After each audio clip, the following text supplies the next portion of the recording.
Hi, my name is Day9, and I'm from the Day9 Daily, where we learn to be a better gamer. Ordinarily, I do the analysis of regular StarCraft 2 1v1 matches, but Heart of the Swarm is coming up soon. So I'm here at Blizzard Entertainment, and I present to you the following battle report where I get to cast the sexy Rob Simpson. Hope you enjoy.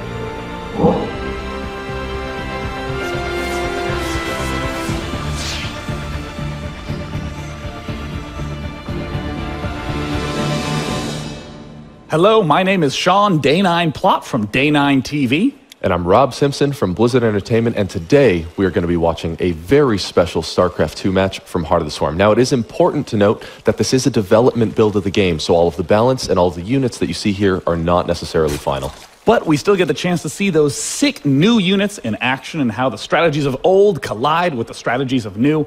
We have a Zerg versus Terran, and let's take a look at the map at the start. We have the natural expansion right outside the front with a pretty wide choke leading to a third base. And then right after that here on Howling Peaks, you're going to see that it actually moves into a relatively open center of the map as well. There's lots of really big wide open areas to take advantage of all those new units. The Zelnaga Tower here to check out the back door entrance to see if there's any sneak attacks. And this collapsible rock tower is an interesting formation. If you destroy it, it closes that path that has a little bit of rubble, the exact opposite of destructible rocks.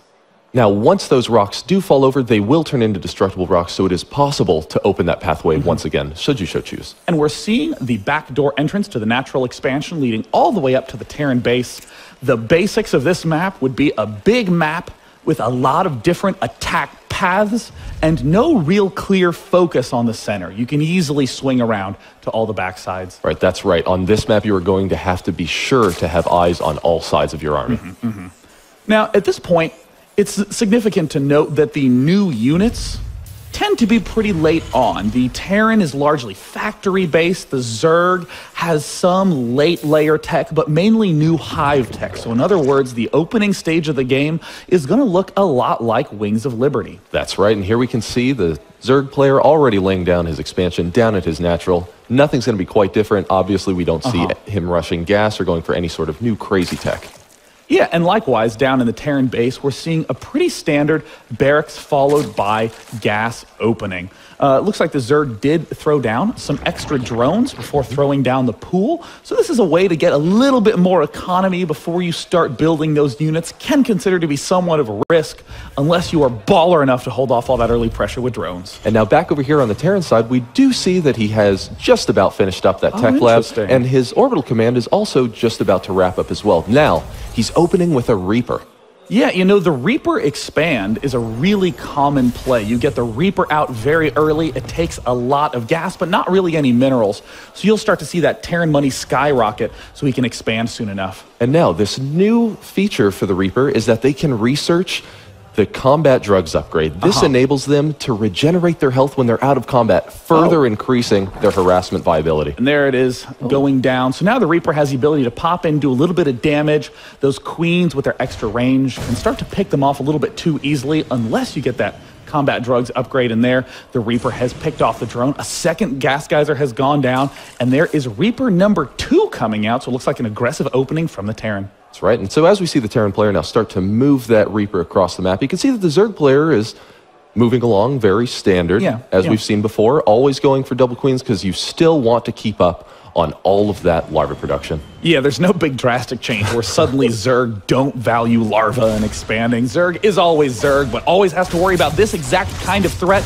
There's the queen starting to pick off that Reaper. Reaper is going to pop out of battle, and we see combat drugs is almost finished at just needs a few extra seconds, but in the production tab in the top left, you will see that extra command center going down, and you can hear that healing noise on the Reaper as it pops back up to maximum health again. That's right. Now, fortunately enough for him, just as that Reaper hit the out-of-combat phase, he was now able to heal all the way back up to full HP and is ready to get in once again. Here we see him jumping up the cliffs, as he so often does, and now moving around to potentially, oh no, that queen denies it. Now you'll notice that the Reapers no longer have an anti-building fire. That is true. They have to rely just on that regular fire, which is still more than enough to pick off those drones. And we see it looks like Terran has to be careful. That Reaper is getting very low on life, but still will be able to pop out. And I even like that juke Terran did where he hopped up on the low ground and hopped back down just to make sure that there was nothing there to kill him off. And so once again, we can see the Reapers falling back as they wait to heal up, and another Reaper joins into the force. Ooh, 3 really is the money number. You can kill drones in one shot with all 3 of them. So now, while the Terran's doing all of this, you can see down on the mini-map, Terran has taken an expansion, and Zerg is still just scrambling to make sure that he can deflect this type of onslaught. Well, now, fortunately enough for the Zerg player, he is already repositioned with those queens down at the natural, because otherwise he would have easily been able to swing around there and harass those drones. Now, at this point in time, Zerg is playing in a very normal Zergy way from Wings of the Liberty, just making queens, getting that 3rd hatchery up very early that you see down right there. Huge focus on larva, very much so a Dong Ray Gu style of Zerg vs. Terran. That's right, because as always, getting your macro as strong as possible early in the game is obviously going to pay off, and now we have the Reapers moving around and one-shotting those drones just left and right. The Queens are a little late to the party. Oh, one of the Reapers go down. Will the other 2 be able to escape? No, one more goes down as well. And the unscathed Reaper makes it out just barely. And even though it looks like Terran might end up losing all these Reapers, did a huge amount of drone damage. And whoa, drones not quite swift enough to pick off that one Reaper. And at this point in time, though Terran lost those Reapers, he got the chance to see absolutely everything going on in the Zerg's base. And now, at this point, at the 8-minute mark in the game, we see the brand new unit in production, the Widow Mine. Oh man, and these Widow Mines are such a valuable asset to the Terran force. Looks like we will get the chance to see the Widow Mines moving through the center of the map. And I mean, as you're talking about, Rob, the Widow Mine, it really helps shut down attack pathways. Yes. These Widow Mines are like manually controlled spider mines from StarCraft 1. You burrow them, and when a nearby unit pops up, you can see that radius where they will attach on, and 10 seconds later, detonate, killing everything nearby. That's right. So the Widow Mine is a great interim solution until you're able to establish that space control with your siege mode on your tanks. And now we can actually see the Reaper. Oh, it's looking like he's trying to bait out the Queens. The Queens are getting just a little too close. And there, it's been nabbed, and it looks like 10 seconds will pass before that one Queen detonates. And the other Queen got nabbed too. And see you later, Queen 1, as they continue to try to add creep. They too will go down. So very nice emergency creep spread with 10 seconds left to live. Right, just trying to get any additional mileage out of those Queens that they possibly can. And now we can see that the Zerg player has just double expanded, moving on to both his 3rd and his 4th base. And the Terran player is starting to scan to retake his control of the map, but unable to kill those creep tumors in time. And in the meantime, I'd like to note that the Widow Mine is produced out of that regular old factory, so a reactor factory can produce them 2 at a time. That's right, and they only cost 75 minerals and 25 gas, so relatively cheap, and they're also cheap on the supply count as well, only requiring 1. Yeah, that's a huge step up from the Hellions that require 2. You can get them out quickly because they build fast, but man, do they force you to make a lot of supply depots. And now the Terran player is staying active on the map with his Reapers, and now back over here in the Terran base, he's now starting to move out for his 3rd, and now we can see the Hellions. They were just in their battle mode and have now switched back into Hellion mode to move across the map faster. Now, when they're in battle mode, they have 50% extra HP. And they also fire in that wide cone. They're a lot better in direct engagements, but the good old classic Wings of Liberty Hellions, still excellent for these harassment maneuvers, being able to pick off all these units. He has to be careful. There's the Zerglings now surrounding. A great surround on that creep. I really think Terran might have to go switch into battle mode to engage those Zerglings effectively. Oh, wow, that would certainly help him if he's going to stay out there. But, it's looked like he's been deterred enough to fall back into the 3rd base. And now we can actually see another new Zerg unit being created in the production tab. Swarm Host is one of the new Zerg units, burrows under the ground and unleashes locusts 1 at a time, very much so like Broodlords launch the Broodlings, and we see that research up there allows those locusts to live a little bit longer, and wow, a really fast hive tech really to make use of those brand new Swarm units. And now we can see, once again, Terran player is staying very active with those Hellions and moving up into that 3rd base. Just as the Spinecrawler finishes, but the pre-igniter upgrade is finished, and he is just frying those drones. They don't even need to be lining up. And it looks like he will just roast as many drones as he can anyways. A lot of economic damage done to that top left expansion. Queen Spine still have very long range. Looks like these Hellions will be deflected. finally get picked off. But I mean, as you can see, the big theme of Terran is that with all those new factory units, the Widow Mine, the battle mode Hellion, and of course the Warhound that we have not gotten the chance to see, all that makes mech play very viable. And now we see, so 3 swarm hosts just popped out for the Zerg player. These are units that you're going to see move across the map and burrow and produce those locusts, just as you'd mentioned before. And the locusts are essentially free units. They don't cost anything. They don't cost any supply. They do live 15 seconds. They can get bumped up to 25 seconds with that special upgrade that we just saw finish up at the infestation pit. But they're excellent long-range siege weapons. And there's a swarm host popping out right now. And man, this Zerg is expanding very, very aggressively.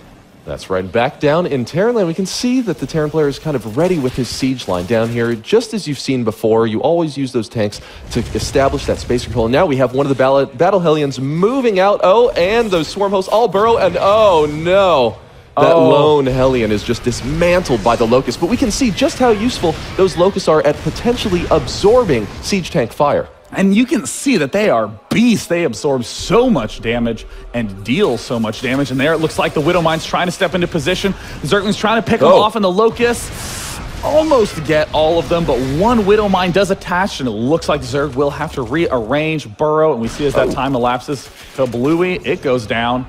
Oh, just barely able to pull it out of there. Now, he tried to get a couple extra locusts, but just wasn't able to get it out in time. Yeah, you can see that those Widow Mines are definitely high risk, high reward. If you get in there and pick off a unit, you feel great. But if you hop in and lose all of them, you just wasted a ton of money. Ooh, now we just got to see that cute new creep tumor animation. Makes them look all slimy as the creep grows out. Oh, man, and now we have all the Battle Hellions trying to get through there. And in come the Locusts, and getting in a few of those hits, but not really able to finish those off. That huge cone of damage from those Battle Hellions is just so massive when you're able to do that slow push into the Zerg army. Swarm hosts now falling back, and there is the brand new Zerg unit, the Viper. Right now, what they are doing is chewing on their own buildings to regenerate energy.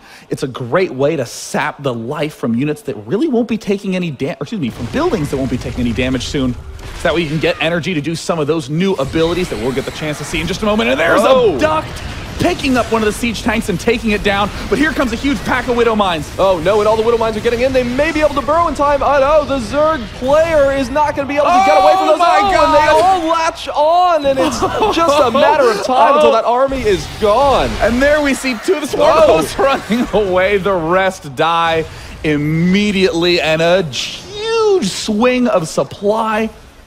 Oh, yes, that is the carnage that Widow Mines can be. As you can see, as long as they're able to get out there and burrow and attach to a target, the reward can be wonderful. And now we see the slow-moving mech army, the battle mode Hellions with their 45 extra life and their huge radius of damage. Now moving forward with the siege tanks. No Warhounds out on the map, still relying on that classic anti-Mutalisk unit, the Thor. Wow, and now you'll see a slightly different army composition than we have currently in Wings of Liberty. You can see so many Hydralisks out there, and now here they are relatively quickly moving across that ground. Yeah, the Hydralisks do have a hive tech speed upgrade that should be kicking into action soon if Zerg wants to maintain that effectiveness in the late game. And it looks like some of the Widow Mines do attach, but they don't really do that much damage, Rob. Oh, no, because when you just have a bunch of small, individual, low-cost units, the Widow Mines really cannot hit their maximum cost efficiency. And now we see the Terran player pushing up into that third, and it's looking like it's now forced the Zerg player to pull back his army to try to eliminate this threat. Oh, Terran doing a great job just distracting Zerg. We see another Viper there. We'll have to consume on a building to get enough energy to do a well-timed abduct and pick off some of those Thors or even the siege tanks. They're consumed going again.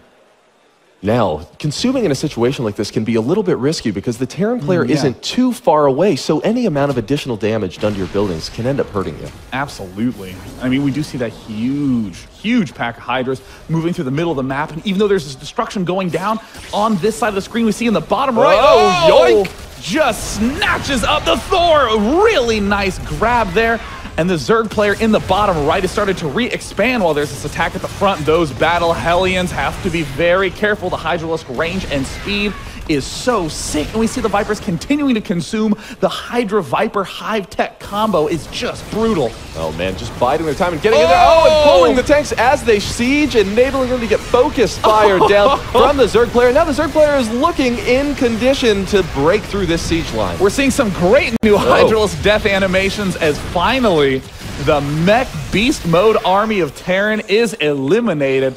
And you know, those Vipers worked so well, no reason to stop using them. Did consume a building to death. Wow. Which is something you always have to be watchful of if you are one of those high APM spammers who closes his eyes. And now, amidst all the carnage, we can see that the Zerg player has taken advantage and re-expanded the lower right-hand corner and to the area right next to that Xel'Naga watchtower, but the Terran player doesn't like this. Terran player is going to immediately try to kill that bottom right, might even pick off those collapsible rocks to cover his retreat path. We see those slow Hellions should definitely go into fast Hellion mode if they want to catch those drones, but no, Terran Ops to keep that army nice and tightly packed together, does not want to run the risk of getting caught off guard after losing his whole army to that Viper Hydra combo. Oh no, and now we've got the Zerg player just scrambling to try to get any semblance of his army down to there, and right now this base is just so saturated. If those Hellions would make it in there. Look at the speed of those Hydralisks, they're like rocket ships.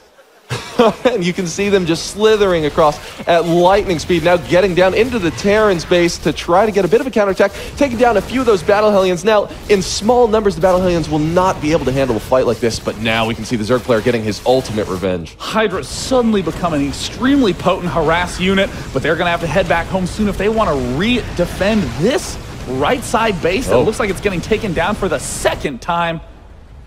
Both players in a crazy, crazy series of base exchanges. That's right. Now we actually have the Terran player both pushing up through the center of the map as he clears off what few threats are at his base. And we also now have him establishing a siege line in the middle, and there are only Hydralisks trying to fight up. Oh, but in comes the Abduct. Just snatching up those siege tanks one at a time, really knocking down the damage-dealing mixture of that force. No Infestor Broodlord necessary. This mobile early Hive Tech force is relatively cheap on the resources, and as you can see, cleans up a mech army quite well. Oh, and now the Zerg player getting out here, he's going to land down that expansion. And he's also expanded up to the top left corner of the map as well. The Terran player has largely lost his map control at this point in the game. He really doesn't have an active force to be moving around. Oh, and the Hydras once again dealing a bit of damage. And this is the interesting aspect of these new Hive Tech units. The traditional Zerg players going for Infestor Broodlord, a slow army that has to stick together, meaning the Terran can counterattack, mass expand, and there's not that much Zerg can do. But now, with the speed Hydras, the fast-flying Vipers, Zerg can be in so many different places at once, expanding on opposite corners of the map. It is the true Swarm Zerg. Right now, oh wow, those Vipers actually look just a little overexposed. Will they be able to get in a couple of those Abducts? No, the Zerg player is now forced into a bit of a retreat, now pulling in one of those tanks. Oh yes, now just as you mentioned before, both the Zerg speed combined with their ability to make their opponent uncomfortable is really just so strong. And we're seeing another counterattack, just as you're saying, going on at the left expansion while these Hydras are denying the right. I mean, the Hive Tech Zerg is suddenly hyper mobile, and we even see some Ultralisks in production with their new Burrow Charge upgrade. Those tank lines will be busted in no time. Oh no, those Hellions realize their mistake of engaging. Oh, a couple more tanks pulled directly into that Hydralisk army. And now it seems like the Terran player has been dismantled. Terran losing that bottom base. We see deciding to go for a counterattack force up at the top left. The mech so much more mobile with this new mixture, allowing those Battle Hellions to lead the charge with their extra boosted health, clean up the front lines. No real fear of Zerglings, Hydralisks. Very easy to deal with when those numbers get high, but with those Ultralisks popping out, Rob, I'm starting to get real scared when we see that pack on the mini-map. Oh man, and if this ends up being the final composition for the Terran player, he could be in some serious trouble. Now here he is still staying aggressive, not willing to give up, but the Ultralisks have arrived. The Ultralisk with that Burrow Charge upgrade, cannot wait for that to blast down that line of tanks. Going to be extremely effective as it allows the Ultralisk to get right up underneath the tanks and knock all those units back. But still, even if you can take out the mech army, what angle do you go for? He's just going to go straight for the counter. Why kill the army when I can kill your base? And now we can see the Zerg units are just flying around the map, absolutely destroying the undefended Terran base. And the mech units look like they're doing the only thing they can, counterattacking along the top side. Not enough time to return back home. The tanks siege up. Hydralisks still in production. Zerg in usual Zerg style, expanding across the entire map. Terran running low on expansions. This attack is the last-ditch effort. Oh, and in come those Ultralisk now, bringing them back from across the map. Now that he has a couple additional Vipers in there and those speedy Hydras, he is closing in for the killing blow. And as he's moving up, he has to position this very carefully. The mech army still extremely good in these large numbers. He's abducting, pulling tanks away from the front lines. There's the Ultralisk charge underneath the ground, allowing them to plow directly up to those tank lines, pulling those last two siege tanks back away, reducing the full damage output. And the Ultra Hydra Viper army, mobile, speedy, can be in so many places at once. And here comes the Zerg player now, just regathering his forces once again, producing yet another wave of all of those Hydralisks. Oh man, look at the damaged economy. And there's the Hydralisk, Ultralisk armor. Popping that up, charge. scaring Rob. And now it looks like ripping apart this front line of units. Hellions do manage to cook some, but there's the good game. Zerg takes victory today. So we hope you got the chance to enjoy this new showcase of strategy and units in Heart of the Swarm. I'm Day 9. And I'm Rob Simpson. Thanks for watching. And I'm excited. Wow. As a